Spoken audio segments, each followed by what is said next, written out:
ഓം അമൃതേശ്വരി നമ. ഒരിക്കൽ ഒരാൾ തിരക്കി, അമ്മേ, പലരും അമ്മ ദേവി തന്നെയാണെന്ന് പറയുന്നു. ഞങ്ങൾ എല്ലാം അമ്മയെ നേരിൽ കാണുന്നുണ്ട്, സ്പർശിക്കുന്നുണ്ട്, സംസാരിക്കുന്നുണ്ട്. ദേവീ ദർശനവും അമ്മയെ ദർശിക്കുന്നതും തമ്മിലുള്ള വ്യത്യാസം എന്താണമ്മേ?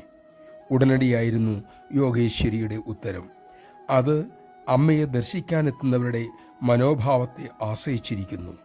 അർജുനൻ ആദ്യം കൃഷ്ണനെ കണ്ടത് കൂട്ടുകാരനായിട്ടാണ്. പിന്നീട് ചില പ്രത്യേക സാഹചര്യങ്ങളാൽ സത്യം മനസ്സിലാക്കി ശ്രീകൃഷ്ണനെ യഥാർത്ഥ ഭാവത്തിൽ തന്നെ ദർശിച്ചു.